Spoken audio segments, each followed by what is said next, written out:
Halo guys, welcome back to Korea Remit bersama orang Korea yang medok. Polo-polo, di video kali ini aku pengen menceritakan tentang satu kasus kematian orang penting di Korea yang sampai saat ini masih menjadi misteri.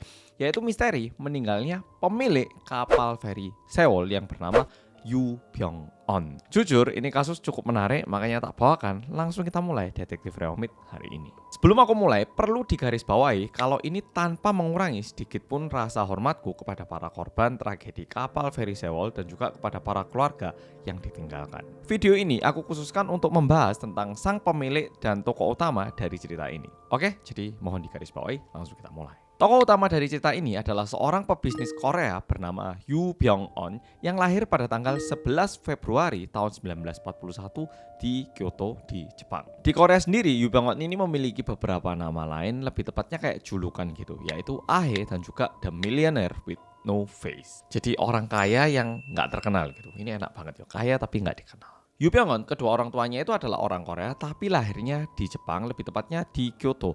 Dan di usia 4 tahun dia bersama keluarganya itu kembali lagi ke Korea dan menetap di kota Daegu. Yoo Byung-on adalah anak kedua dari 3 bersaudara. Kakak laki-lakinya bernama Yoo Byung-il dan adik laki-lakinya bernama Yoo Byung-ho. Ini bagian yang menurutku lumayan penting. Jadi sebelum Yoo Byung-on ini terjun ke dalam dunia bisnis, dia ini terjun dulu ke dalam dunia keagamaan dengan cara mendirikan Gereja Baptis Injil Korea atau disebut juga Korea Layman's Evangelical Fellowship. Sekarang namanya itu diubah menjadi Korean Evangelical Baptist Church dan ini gereja didirikan bersama dengan seorang pendeta bernama Kwon Shin-chan yang berasal dari sekte Salvation Sect, sebuah aliran Kristen yang konservatif. Buat pol-pol yang ada di Korea, Salvation Sect ini di Korea itu dikenal sebagai nama Guwonpa. Guwon itu artinya keselamatan, Pa itu adalah aliran. Jadi aliran keselamatan, aliran yang mendapatkan keselamatan. Yo, maksudnya kayak gitu. Sekte ini mengajarkan kepada para pengikutnya bahwa katanya mereka akan memperoleh hak atau jalan menuju surga terlepas dari dosa-dosa mereka. Yo, aliran-aliran yang kurang ya sampai sini aja lah ya. Tak beritahu kayak gini udah paham pasti polo-polo. Di Korea kan banyak aliran-aliran yang gitu itu. Jadi tahun 1962 Yoo Byung-on ini membuat gereja ataupun agama kayak gitu, sedangkan di tahun 1966 Yoo Byung-on ini menikah dengan seorang perempuan bernama Kwon Yun-ja, merupakan putri dari Kwon Shin-chan. Dan dari hasil pernikahannya Yoo Byung-on ini dikaruniai 4 orang anak dan dinamai Yoo Dae-gyun, Yoo Som-na, Yoo Sang-na dan Yoo Hyuk-gi. Dan di tahun 1971 Yoo Byung-on dan keluarganya mulai terjun ke dalam bisnis pertama mereka. Bisnis yang awalnya bergerak dalam bidang perdagangan umum kemudian berkembang menjadi perusahaan yang memiliki dan mengoperasikan kapal feri bernama Semo Corporation. Sekitar 16 tahun setelah itu, tahun 1987, Yoo Byung-on ini mulai mendapatkan beberapa rumor negatif. Yoo Byung-on menghadapi rumor kasus kontroversial pertamanya, yakni pada kasus bunuh diri massal Oh Dae-yang yang terjadi pada tahun 1987. Pada kasus Oh Dae-yang ini udah pernah tak bawakan, jadi buat pol-pol yang pengen cari tahu boleh ditonton. Sesuai dengan penjelasan yang pernah aku buat di video Oh Dae-yang, pendiri sekte ini kan bernama Park Sun-ja yang ternyata ditemukan fakta bahwa Park Sun-ja ini pernah menjadi pengikut Salvation Sect ataupun Guwonpa sebelum dia mendirikan Oh Dae-yang. Jadi ini lumayan umum yang membuat agama sesat di Korea. Mereka sendiri itu dulu pernah terjerumus di agama sesat ataupun aliran sesat. Setelah itu mereka itu biasanya jadi tahu, oh ini toh caranya menghasilkan uang. Habis gitu mereka keluar lagi dan bikin sendiri. Ini umum banget, agama-agama sesat di Korea itu semuanya pasti pernah ikutan agama sesat lain dan mereka bikin bisnis mereka sendiri. Yo istilahnya masuk bisnis orang, setelah dipelajari dia bikin sendiri. Pokoknya pada saat terjadi bunuh diri massal di Oh Dae-yang, polisi menemukan adanya transaksi berupa uang yang cukup banyak yang pernah dilakukan antara Yoo Byung-on dengan Park Sun-ja. Berdasarkan adanya bukti transaksi itu, Yoo Byung-on sempat ditangkap dan diinterogasi. Jadi polisi itu ngecek apakah Yoo Byung-on ini ada hubungannya dengan bunuh diri massal di Oh Dae-yang atau kebetulan itu transaksi apa gitu, itu yang dicari tahu. Jadi apakah ada kesalahannya Yoo Byung-on juga di kematian ini, itu yang diperiksa sama kepolisian. Sidang demi sidang sudah dilakukan, namun pihak kejaksaan tidak menemukan adanya bukti bahwa Yoo Byung-on berkaitan dengan kasus penipuan bunuh diri massal Oh Dae-yang itu. Nah terus mungkin bawa mikir, uang yang dikirimkan itu apa, transferan uang itu apa? Jadi di sekte Guwonpa itu ada kayak semacam uang sedekah dari para pengikutnya kepada gereja. Dan uangnya ini bakal dipergunakan untuk tujuan kebaikan. Ya, kebaikan dari sudut pandang mereka. Bisa digunakan untuk membangun gereja, berbagi ke sesama, ataupun ya sebagainya gitu. Nah, Park Sun-ja yang saat itu masih gabung di Guwonpa, kayak dia itu juga memberi sedekah ke Yu Byung-on. Jadi punya aliran sesat, tapi dia sendiri masih ngikutin aliran sesat lain, dan uang yang dihasilkan dari aliran sesatnya ini dia berikan ke aliran sesat yang lain. Tambah sesat lagi, yo sesat di sesat, sesat kakaru-karuan. Kelanjutannya itu terjadi tahun 1990. 19 tahun semenjak berdirinya perusahaan Semmo Corp ini, mereka sempat mengalami insiden maritim pertamanya. Pada saat itu, Semmo Corp sudah memiliki 1.800 pegawai dan di tahun itu sekitar 13 pekerja dan awak kapal meninggal dunia dan 1 orang dinyatakan menghilang ketika kapal mereka yang saat itu sedang berlayar di Sungai Han bertabrakan dengan kapal lain. Dan di tahun 1994, Semmo Marine Corp akhirnya berkembang menjadi perusahaan operator feri terbesar di Korea dengan mengoperasikan 30 dan juga memiliki kurang lebih sekitar 3.000 pegawai. Jadi perusahaannya terus berkembang. Dan kalau berdasarkan info yang aku dapat, hasil penyelidikan kepolisian tentang kecelakaan kapal Semmo Corp di tahun 1990 itu ternyata murni merupakan kecelakaan. Jadi Semmo Corp itu dibebaskan dari segala hukuman. Namanya kecelakaan kan kita perlu lihat ya, atau apakah ini benar-benar kecelakaan yang tidak disengaja atau ada kayak kelalaian atau sesuatu ya toh. Tapi ini dilihat ya sebatas benar-benar kecelakaan. Sayangnya masa kejayaan Semmo Corp ini hanya bertahan selama 3 tahun karena pada tahun 1997 di tengah krisis keuangan Asia, waktu itu se-Asia kita kena krisis ekonomi ya toh. Di tengah krisis ekonomi, Semmo Corp mengajukan kebangkrutan dengan utang yang sangat besar banget. Hutangnya itu mencapai 300 miliar Korea won ataupun sekitar 3,6 triliun rupiah. 294 juta US dollar. Ini uang di tahun 1997 loh. Bayangkan aja sekitar mungkin 10 kali lipat ya sekarang ya. Mungkin sekitar segituan. Tapi pihak dari Semmo Corp pada saat itu menyatakan bahwa krisis kebangkrutan mereka diakibatkan utang yang meningkat karena kekurangan kas dan juga diversifikasi usaha. Sehingga di tahun yang sama perusahaan Semmo Marine Corp itu dilikuidasi. Kelanjutannya ini terjadi pada tahun 24 Februari tahun 1999. Apakah perjalanan bisnis Yu Byung-on berhenti sampai di situ? Tentunya enggak. 2 tahun setelah kebangkrutan Semmo, Yu Byung-on dan keluarganya masih terus mengoperasikan bisnis kapal feri menggunakan nama perusahaan-perusahaan lain. Jadi kalau menggunakan nama yang sama kan nanti bisa jadi kebangkrutan yang sebelumnya dikaitkan lalu dimintai uang gitu ya. Sehingga mereka ini bikin bisnis tapi pakai nama lain. Salah satunya adalah perusahaan yang bernama Chonghaejin. Chonghaejin didirikan pada tanggal 24 Februari tahun 1999 dan itu merupakan 1 hari sebelum pengadilan Korea Selatan menyetujui kebangkrutannya Semmo Corp. Dan ini sengaja dilakukan agar Chonghaejin bisa mengambil alih semua kapal ataupun aset milik Semmo Corp dan juga menghapus utang mereka.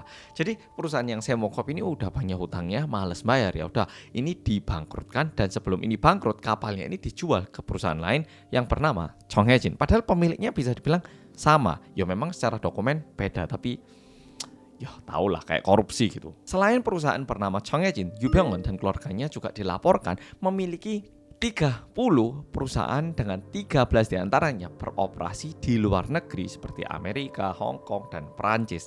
Dan total aset yang mereka miliki juga nggak main-main. Diperkirakan lebih dari 500 Korea won atau 480 juta US dollar sekitar 6 triliun rupiah. Dan pada tanggal 16 April tahun 2014 terjadi tragedi tenggelamnya kapal feri yang lagi studi tour. Dan jujur ini tragedi menjadi salah satu tragedi kecelakaan maritim yang paling besar dan juga paling menyedihkan di Korea Selatan. Ini aku juga pernah membahas dalam satu video meskipun udah agak lama.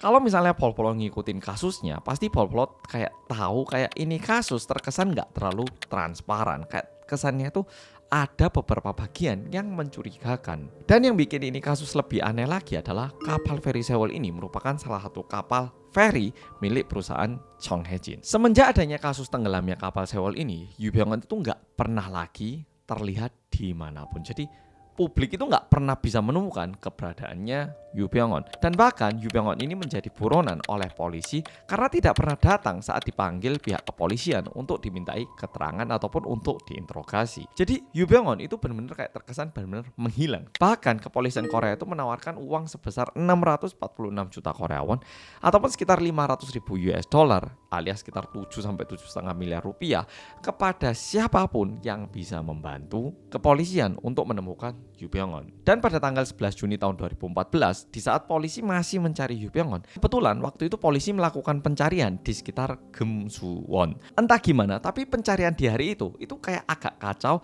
dan ramai karena banyak jemaat gereja Salvation Sect yang marah dan merasa bahwa kematian dan kecelakaan kapal Sewol itu nggak ada hubungannya dengan Geumsuwon dan juga gereja mereka. Jadi pengikut-pengikutnya itu berkumpul dan demo kepada polisi meminta polisi menghentikan penyelidikan kasus suap antara gereja dengan Yu Byung-hun. Malam itu kacau banget, bahkan polisi juga meminta bantuan personel. Bahkan kendaraan polisi khusus, helikopter hingga pemadam kebakaran itu juga dikerahkan untuk pengamanan seolah kayak benar-benar menghadapi demo yang gede gitu. Dan pada pukul 8:17 mulai terjadi kerusuhan. Hal ini diawali dari laporan sebuah media yang bilang kalau polisi berencana menyerang para pendemo dan jemaat gereja. Tentunya jemaat-jemaat yang ada di sana juga ikutan terprovokasi dan mulai melakukan kerusuhan. Tapi untungnya keramaian ini nggak terlalu berlangsung lama karena orang-orang yang bikin rumor-rumor kayak gini berhasil segera ditangkap. Dan untuk malam itu kondisinya itu jadi agak reda dan aman. Dan pencariannya ini baru dilanjutkan lagi pada keesokan harinya. Tanggal 12 Juni tahun 2014, keesokan harinya Yu Byung-hun ini akhirnya berhasil ditemukan.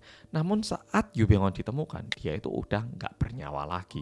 Yu Byung-hun terkubur di bawah lapisan tanah di sebuah area pegunungan dekat kota Suncheon. Sebenarnya Yu Byung-hun ini juga ditemukan secara tidak sengaja. Jadi penemuan tidak sengaja ini melibatkan ribuan petugas kepolisian dan juga personel militer. Dan saat mayatnya Yu Byung-hun ini ditemukan, kondisinya itu udah lumayan membusuk. Bahkan tim forensik itu juga kesusahan untuk mengidentifikasi ini orang beneran Yu Byung-hun atau bukan. Udah benar-benar membusuk sampai segitunya karena susah dikenalin. Tapi untungnya tim forensik berhasil ngecek DNA-nya dan akhirnya tim forensik menyatakan kalau ini adalah mayatnya Yu Byung-hun. Tim forensik menyatakan bahwa hasil otopsi dan juga tes DNA jasadnya Yu Byung-hun sama sekali tidak menunjukkan bukti bahwa dia itu kayak kena racun ataupun dipukuli orang ataupun kayak jejak-jejak yang mencurigakan. Mungkin agak mencurigakan, tapi tim forensik itu nggak bisa menemukan kayak adanya luka ataupun bekas pukulan ataupun hal-hal yang mencurigakan. Apalagi waktu ditemukan,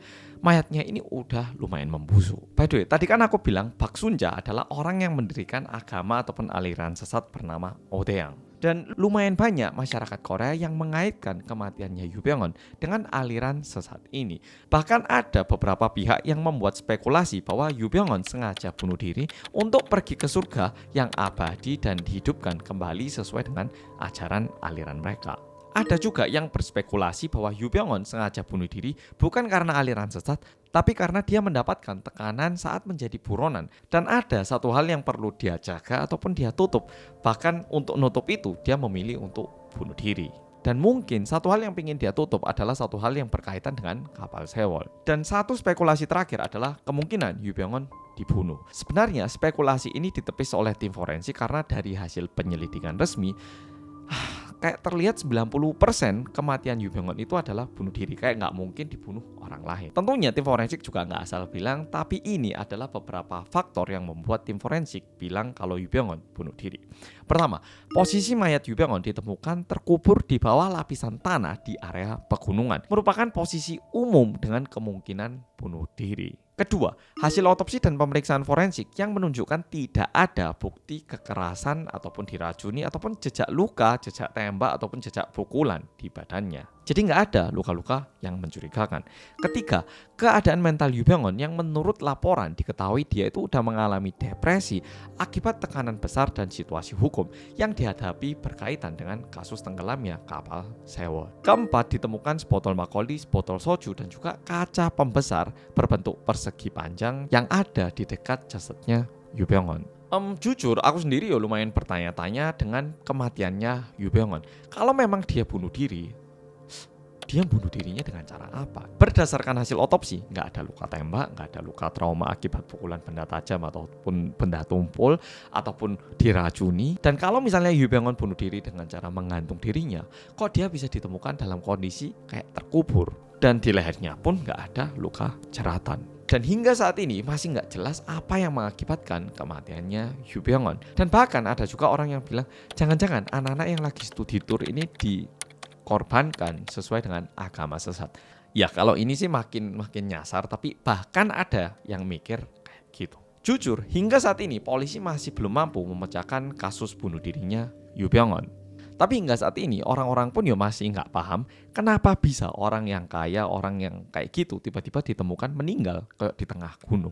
Jujur aku waktu itu masih ingat di berita itu terus muncul dicarinya Yu Byung-hun kayak berhari-hari, tiba-tiba hari keempat atau kelima tiba-tiba muncul di berita kalau Yu Byung-hun ditemukan dalam kondisi udah meninggal. Jadi kayak, hah beneran tak?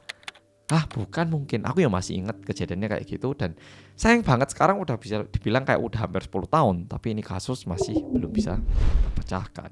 Oke polo-polo, jadi video kali ini sampai di sini. Makasih udah nonton video kali ini. Dan sampai jumpa di video berikutnya. Bye-bye.